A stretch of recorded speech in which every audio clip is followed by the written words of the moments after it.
Hello बच्चों, let's read the question. So here the question say give the steps involved in the extraction of metal of low and medium reactivity from their respective sulfide ores. तो हमारे पास यहाँ question का जो की concept है वो की कंसेप्ट किस पर बेस्ड है? तो हमारे क्वेश्चन का की कंसेप्ट बेस्ड है एक्सट्रैक्शन होना, और एक्सट्रैक्शन किसका हो रहा है? ये हो रहा है मेटल्स का हो रहा है, जहां पर लो और मीडियम क्या है? रिएक्टिविटी है। और ये एक्सट्रैक्शन करना किससे है? तो ये एक्सट्रैक्शन करना है हमें सल्फाइड ओर से।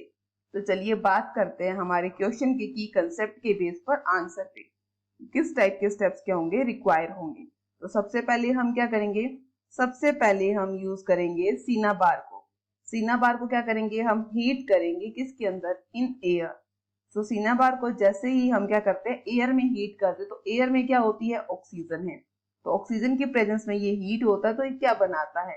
ये बनाता है मरकरी का ऑक्साइड बनाता है, प्लस क्या है यहाँ पर सल्फर डाइऑक्साइड बनती है, क्योंकि सल्फर ऑक्साइड बनता है और मरकरिक ऑक्साइड बनता है। अब हम क्या करेंगे?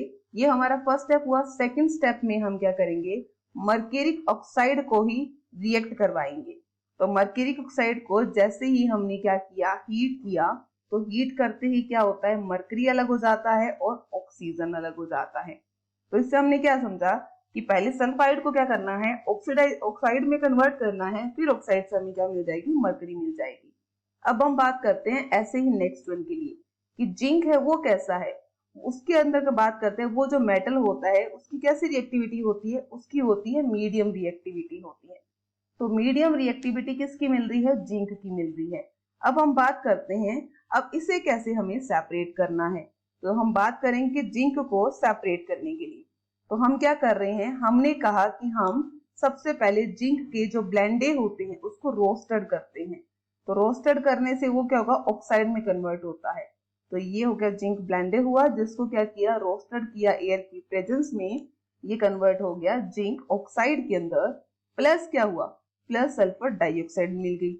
अब हम क्या करेंगे? अब हम इसी को रिएक्ट करवाएंगे, जिंक का रिएक्ट करवाते हैं। Let me correct this about zinc carbonate ले रहे हैं हम यहाँ पे। सो हमने यहाँ लिया ZnCO3। तो इसी ZnCO3 को हमने रिएक्ट करवाने पर क्या मिला? जिंक ऑक्साइड मिल गया, प्लस क्या मिला? CO2 मिल गया। फिर हम क्या करेंगे? अब हमें पता है जिंक ऑक्साइड को जैसे ही हम क्या करते हैं? हीट करेंगे। तो हीट करते ही हमें क्या मिल जाएगा? जिंक मिल जाएगा और कार्बन मोनोऑक्साइड सेपरेट हो जाएगी। तो जिंक ऑक्साइड को हमने हीट किसकी प्रेजेंस में किया? एयर के साथ साथ कार्बन से। ठीक है, तो हमारे पास क्या बना? हमारे पास यहाँ सेपरेट हो गया। सो इस फॉर्म में हमने क्या देखा? हमने देखा कि मेटल का एक्सट्रैक्शन कैसे करते हैं। So I hope you understand it very well. Best of luck. Thank you.